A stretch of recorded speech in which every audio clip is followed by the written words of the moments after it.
muracyateze amatwi radiyo ijwi ry'amerika ivugira Washington DC mu kirundi n'ikinyarwanda.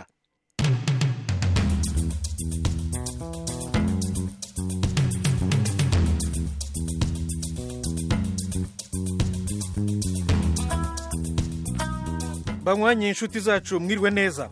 Mu Rwanda abagore bari batwite mu 1994 bahuye n'ihohoterwa ryagize ingaruka ku bana babyaye. Abenshi n'abana bavutse hagati y'ukwezi kwa 12 n'ukwezi kwa 4 kare byari byinshi, nabo bangabo bana n'abatarabonyeje, urabizi ko benshi birinda bazikuyemo cyangwa bakarika abana bakizembera. Uyu ni madamu Mukasarasi Godlive ayobora umuryango Sevota wita ku bagore bafashwe ku ngufu biza kubaviramo kubyara imburagihe kiriya gihe rero cyo muri 1994.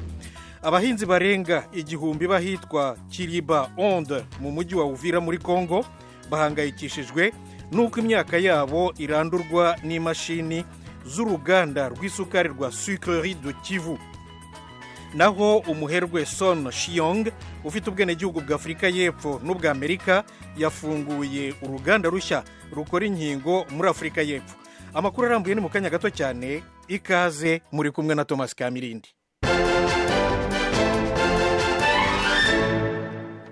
Amakuru yo hirya no hino rero ku isi. President wa Ukraine Volodymyr Zelensky arashimira Leta Zunze Ubumwe za Amerika ko yafashe mu mugongo igihugu cye mu bihe bigoye. Fidel Niyongabo aratubwira inkuru. Zelensky yabitangaje mu gihe umushikiranganje ajejwe imigenderanire wa Amerika Anthony Blinken ari mu rugendo muri Ukraine. Ni mu gihe kandi hari impungenge ko Burusiya ushobora gutera igihugu ciwe. Yabwiye Blinken ko amushimira ubwiwe na President Joe Biden hamwe na leta yiwe kuba bashigikiye igihugu ciwe. Arabashimira ku mfashanyo ya gisirikare bahaye igihugu ciwe hamwe no kuba bongereje iyo mfashanyo. President Zelensky yatangaje ko igihugu ciwe cakoresheje amafaranga atari make mu myaka ya vuba ku vyerekeye gukomeza ingufu zaco za gisirikare. Yamara amenyesha ko icyo gikorwa gisaba ko bafashwa cyane muri ibi bihe bitoroshe. Umutegetsi akomeye wa leta ya Amerika yatangaje imbere yaho kuri uyu wa gatatu ko mu kwezi guheze leta ya President Joe Biden yemeje $200 million z'amadolari y'iyindi mfashanyo yo kwivuna umwansi igenewe Ukraine. Yatangaje inshuro zitari nke ko yiteguriye gufasha ico gihugu mu vya gisirikare. Umuherwe Son Shiong ufite ubwenegihugu bwa Afurika y'Epfo n'ubwa Amerika yafunguye uruganda rushya rukora inkingo muri Afurika y'Epfo. Fidel Niyongabo arakomeza. Uwo mugwiza atunga afise imigambi gufasha ihinguriro ryiwe Nantes ese gukora inshanjo za COVID-19 muri kazoza hamwe gutorera inyishu ikibazo c'ubukene bw'amahinguriro akora inshanjo muri Afrika. Ikiza ca COVID-19 carerekanye ubushobozi buke bwo kuronka inshanjo mu bice bimwe byo kwisi cyane muri Afrika, aho ibice 10% by'abanyagihugu ari bo bonyene bakingiwe COVID-19. Perezida wa Afrika y'Epfo Cyril Ramaphosa yatangaje ko Afrika idakwiye kubandanya ibinyuma kubijanye no kuronka inshanjo zo kwikingira indwara z'ivyaduka. Avuga ko Afrika idakwiye kubandanya isega makungu inshanjo. Yabitangaje igihe yitaba uno musi wa gatatu ibirori vyo kugurura ihinguriro rishasha rikora inshanjo mu gihugu ciwe. Sun Chiyong asanzwe yanonosoye ivyerekeye ubuganga yabwiye Perezida Ramaphosa ko bafise muri iki gihe ubushobozi bwo gukoresha ubumenyi bw'abanyafrika y'Epfo mu ntumbero yo gukomeza kurushiriza igisata c'ubuvuzi mu gihugu muri iki kinjana ca 2021. Yemeye gutanga miliyoni 6.5 z'amadolari ya Amerika agenewe guha akarya abanyafrika y'Epfo kukurahura ubwenge mu bijanye n'igisata c'ubuvuzi.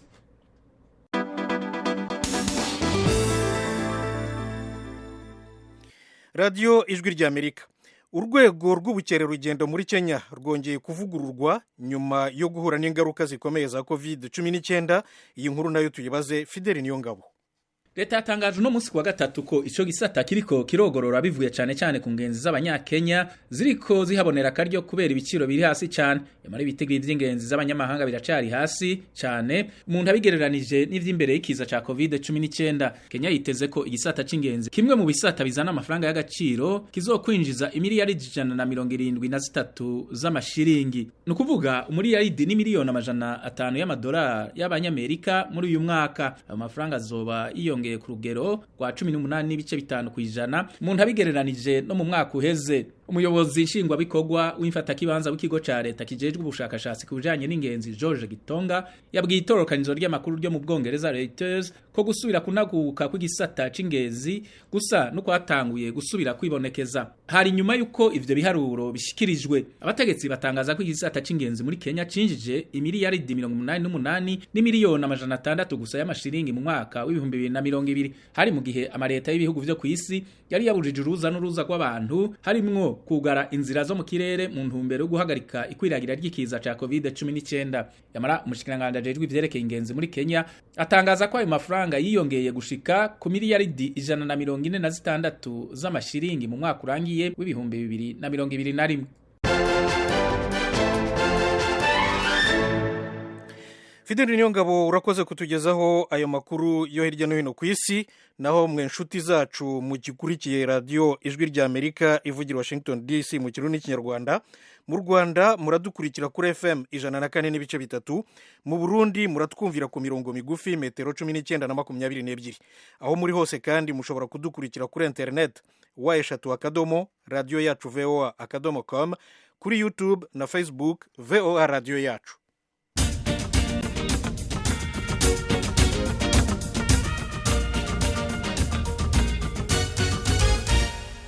Amakuru y'ibiyaga bigari.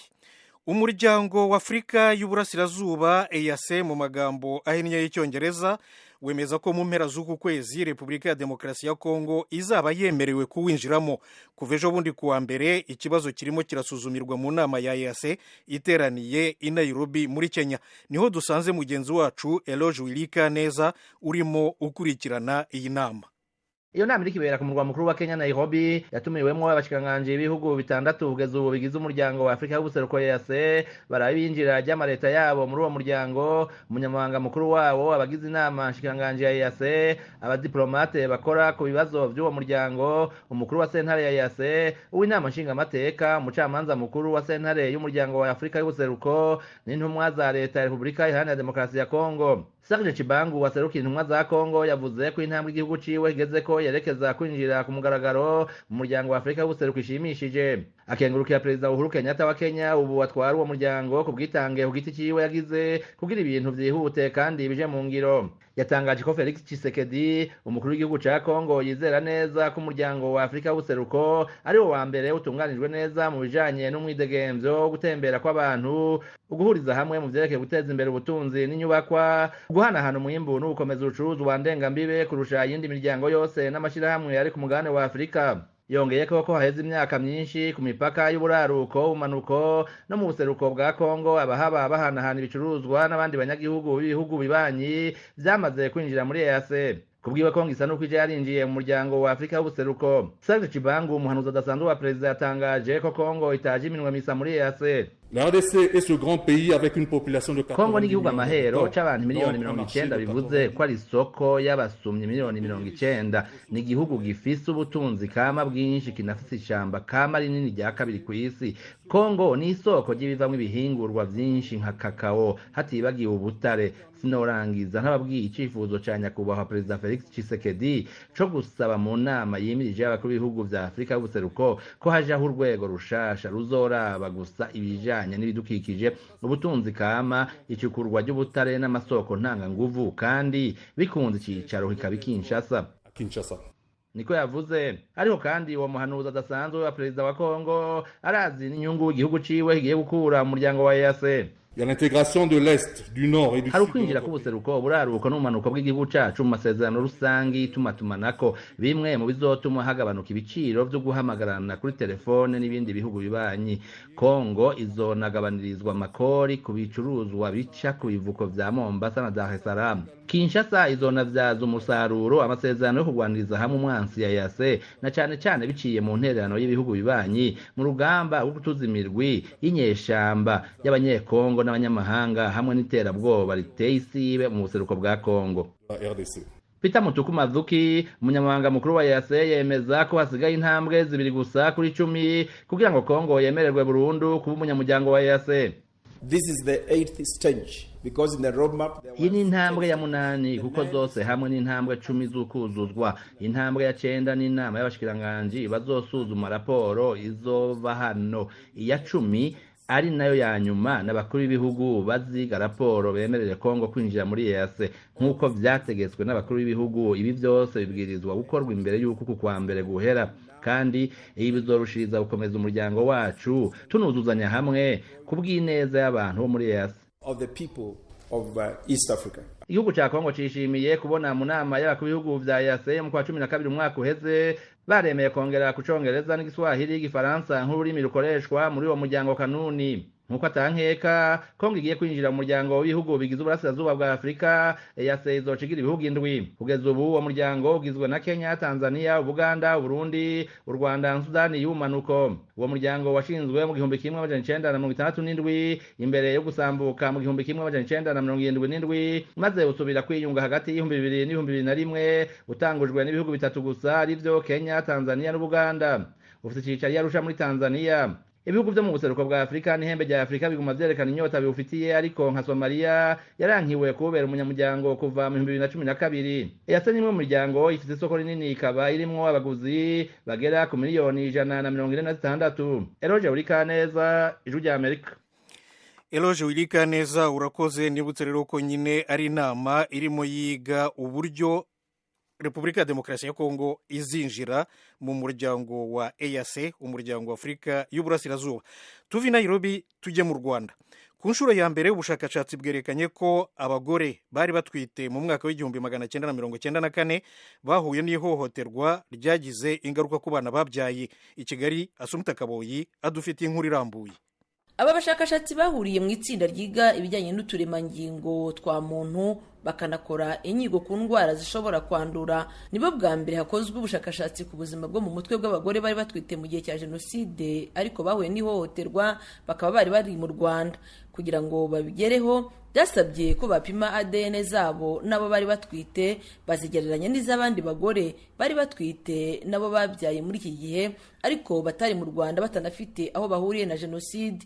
Ubushakashatsi bwabo bwagaragaje ko amahano ya Jenoside afitanye isano n'impinduka zigaragara mu miterere ya ADN z'abo bagore bari batwite mu 1994 baba mu Rwanda cyo kimwe n'iz'abana babo. Ikindi ubushakashatsi bwagezeho nuko ibyo babonye bigaragaza ko ibyo bibazo bishobora guhererekanywa mu biragano bikomoka kuri wa mubyeyi wari utwite.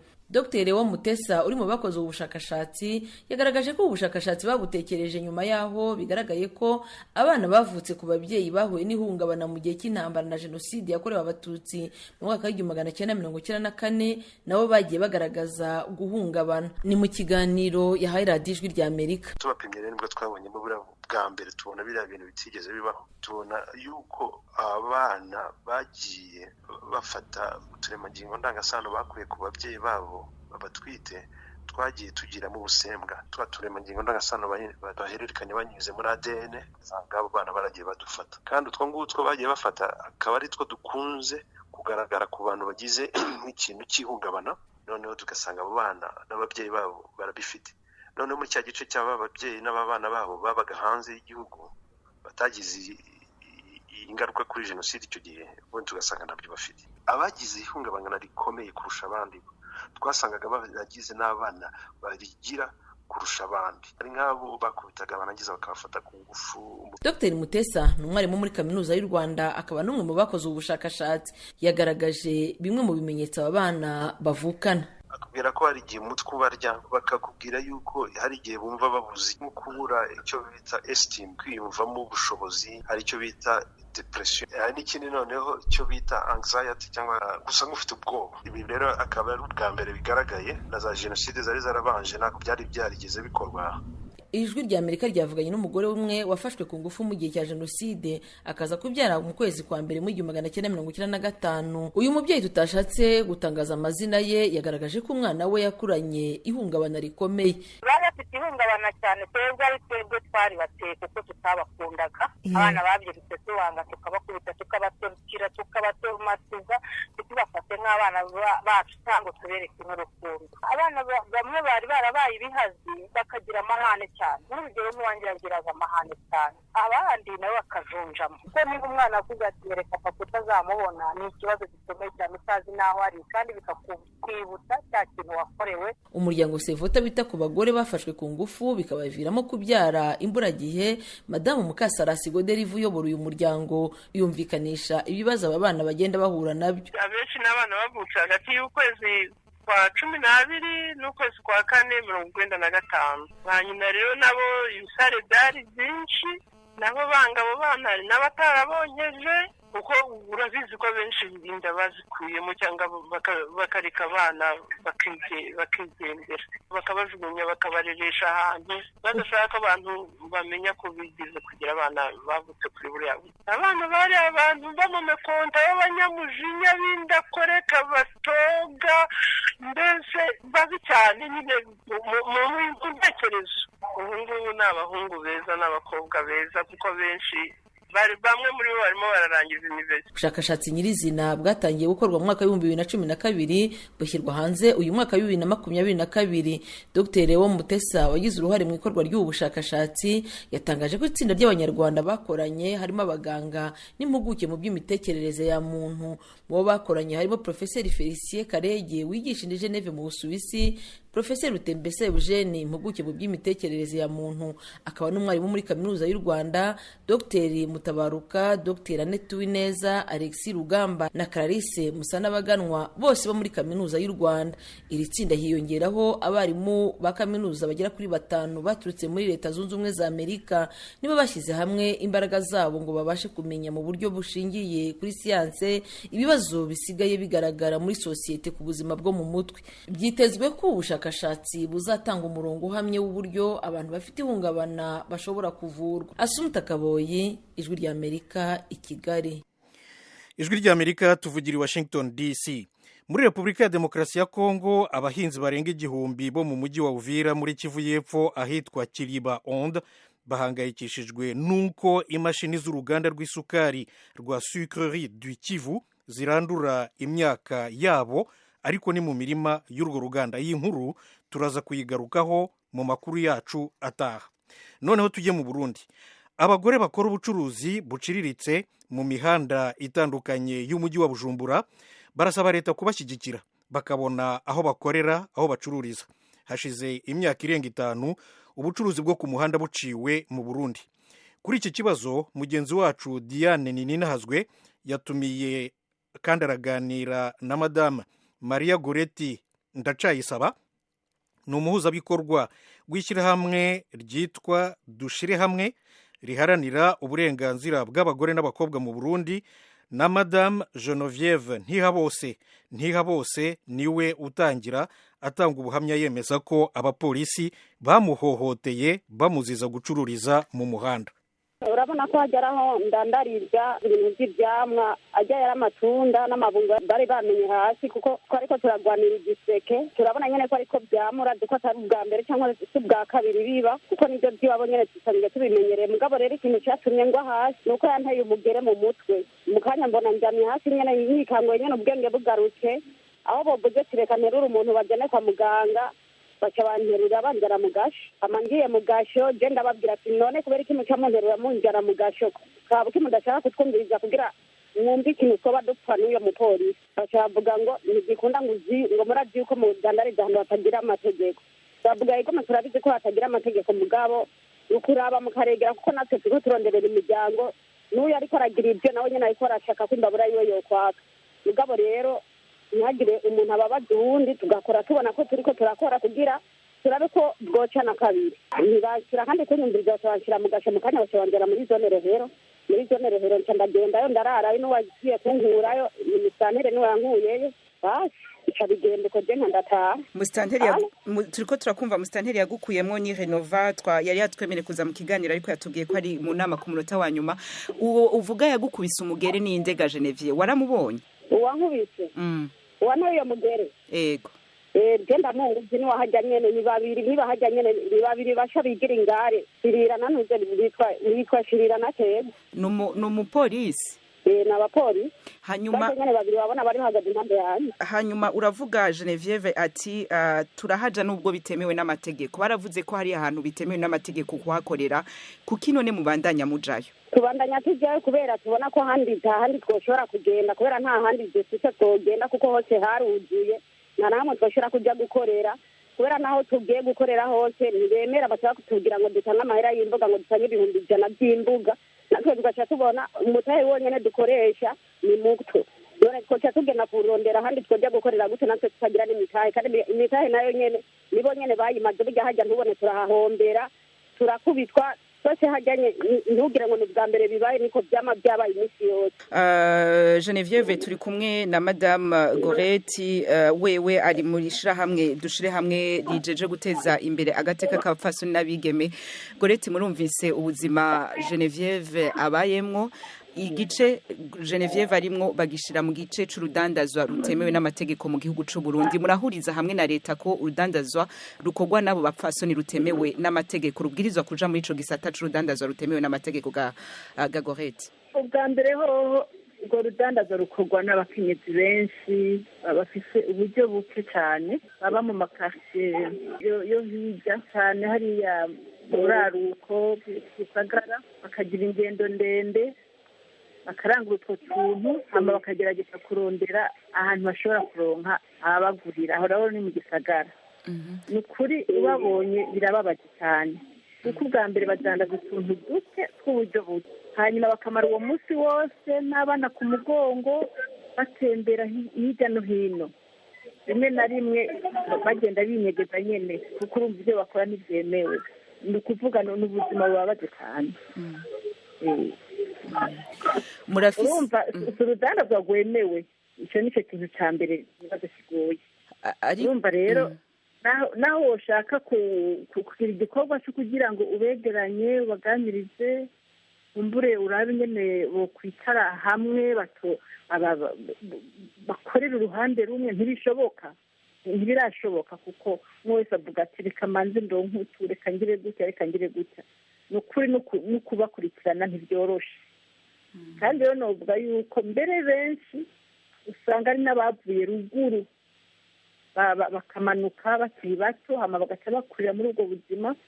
Ni ikibazo kiyaguye hajya tubona gusa bikoreye tujya tuntu mugabo ni ikibazo kinininya cyane mu bijyanye no mu mibano mu bijyanye n'ubutunzi uburyo nyine leta yari ikwiye kukiraba ikagifata mu ntoki hanyuma imvura ikaraba umuti utunganije neza bashobora guhereza abantu nk'abo.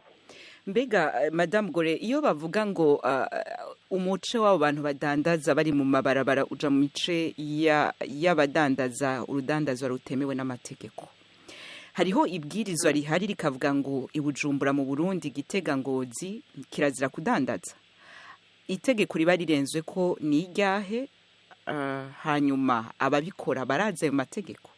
Oya nibaza yuko itegeko bijyanye n'urudandazwa ndibaza ko rirazwi kuko urumva abadandaza abantu baba bazi abantu baba banditse hariho ishyirahamwe ribakira bakavuga icyo bazokorera urumva abo mw'ibarabara n'ukuri nta hariho nta na hamwe byanditswe bakora ibintu nyine bitazwi bidaciye mu mategeko ko abadandaza bose barafise n'igitabo cyerekana ko ari abadandaza biratunganije ahubwo wovuga uti none abadashoboye kugira urwo rudandaza ikibanza cyabo nabo ni ikihe bokingirwa gute n'ibikorwa byabo botunganirizwa gute bokwigishwa gute niho navuze ko ari ikibazo cyagutse cyane rino urudandazwa nyine rutunganijwe n'amategeko abigenga ico co ni kugifasha hanyuma kandi ubiravye ego tinda biravye ubiravye n'ikibazo kiriko kirafata neza cyane ni ukuri ndabona yuko nk'igisagara cy'Ubujumbura abakijeje bakwiye kwicara bakabahamagara kuko urumva bahaye ibibanza muri kote buninda basangayo ko bafise ka gatahe gatonya aho bagurirwa naho mu gisagara urumva hariho bakaganira bagatora umuti kugira bakore batekanye mu kibanza cyemewe ahubwo nyine ko aricyo gikorwa cyo kwihutwa byashoboka mu gisagara cya Bujumbura bo bakiriye bakabwira ati ikibanza mwebwe cy'iwanyu ngiki nimurenge ngaha mugabo ni kuri mu gisagara bishoboka akaba ari bashira sinzi nyine bazitunganya kuko niho badandaza neza ikiri nuko baja mu mabarabara yose. Genevieve turacari kumwe ku murongo wa telefone. turi kumwe Ugume ku murongo Genevieve ntugende reka twakire Jean Claude ku murongo wa telefone ni umukunzi w'ijuru rya Amerika afite utubazabaza. Jean Claude uherereye he? Jean Claude ni mu Rusaka muri Gambia. Akabazo kanje no kabazangira nka bose bari babiri ni giki baba bariko barakora kugira ngo abo bantu bakora urudandazwa rwo mu ibarabara batingirwe nk'abandi nk'uko biri mu bindi bihugu ko ndabibona ngaha abantu badanaza mu ibarabara mbere ni nabo benshi kandi barubahirizwa neza kuko burya umuntu ajya mu ibarabara kudandariza ku mubare w'ibarabara ko niyo mutaba afite nawe afite umutaba kuza gukota amazu kugira ngo adandarize muri ayo mazu cyangwa adandarize muri ayo mabotike yandi. Urakoze Jean Claude ngaho muri Lusaka Zambia. Ndahera kuri Madame Genevieve umvise akabazo ka Jean Claude avuze ngo mwokoriki ariko we sindakubaze ngo mwokoriki ahubwo muramaze kuvugana n'abajeje intwaro mukabatura ikibazo mufise nimba mwarakibatuye babishuye gute cagihe mwahura na mustanteri umaze gukubitwa yakubwiye gute hari kwakugwa iki kugira ngo iki kibazo canyu gikogwa hari cyo abajeje intwaro barababwiraga Geneve? Twaraganiriye mwabona nyene twari twicaye turi kumwe hajya turaganira ndababwira byose ingorane byonje byose ndababwira n'ingorane duhora tugira hajya twese yavuze ko icyo kibazo bagiye kugikurikirana bagiye kucicarira bagomba kuraba ahantu bazodushira twebwe ntituramenya rero ahari aho bazodushira kuko batubwiye ntibakeneye abantu mu ibarabara ntibakeneye abadandaza bayerereza utuntu mu ibarabara. Madame Goreti ndacayisaba murumvise akabazo ka Jean Claude wo muri Lusaka Zambia ahanini nibaza ko yaragatumbereje kuri we kubera we Genevieve kiriko kirakogwa n'icokorwa sinibaza ko ari byinshi abizi ko hokogwa iki kugira ngo kino kibazo gikemuke ni giki muri ko murakora amashira hamwe atandukanye haranira gateka k'abapfasoni n'abigeme ga Madame Goreti? Icyo dukora cyane no kuranga n'abakenyezi boshobora ahanini gukora ibikorwa byo kwiteza imbere kubafasha mbere rimwe na rimwe no kuronka umutahe mugabo rero abakenyezi murazi ko nibo benshi muri bo batize ibyo rero bigatuma bataronka umushahara ku kwezi nk'uko abandi bashobora kugenda kwisabira akazi mu banki hama bagatanga kino kwita ingwate ibisabwa bagashobora kuba bafite ingwate none abandi nabo batari muri iyo migwi ikibazo nyamukuru ni mbega bo bisa bigenda gute kubera ko mu gutangurira hasi bo bakeneye mbere make bashobora gufungura ku munsi ku munsi kandi kenshi usanga abakenyezi nyene mbere bafite n'utwana twinshi bafite umuryango nyene ukiri muto ukeneye ibintu byinshi nicyo gituma ari ikibazo cy'amashirahamwe ngo twokora gutyo gusa ahubwo harimwo ibintu bibiri nyamukuru leta iriko itunganya gute kugira ngo abantu bose bashobore kuronka amahirwe yo kugira ngo bashobore kuronka uburyo bwo kwiteza imbere icyo nicyo nyamukuru mbega kugira ngo bamenye ababikeneye gusumba n'abandi bogira iki. Genevieve iyo umudandaza adandaza harimo bimwe asabwa hakabamwo gutanga amatagisi n'amakori ivyo mwebwe mudandariza hajya mu mabarabara atandukanye murabyubahiriza murabikora? Oya twebwe nta tike turiha kandi twebwe twarababwiye ati nibatureke durihe itike turihe ibikenewe n'amategeko yose baranze. Hokogwa iki hakwiye gukorwa iki haba kuri mwebwe haba kuri leta ico usaba n'icana? Ikintu nosaba ko duha umutekano ukwiye kandi bakaturonderera naho bodushira kubera urabona ko hajya dukorera tuguma dukora imitima itari mu nda bakaraba ahantu bodushira basi tukavuga ku matuda turariha itike tukariha leta nk'uko nyene urabona ntawo korera mu kibanza utari burihe n'ikintu na kimwe tukaraba kungene twokora kugira twiteje imbere niyo mitaye muyiduhaye kugira turonke nk'ukungene tuzoyariha nitubone buri umwanya baguma batwara. radiyo ijwi rya Amerika ivugira Washington DC mu kirundi n'ikinyarwanda.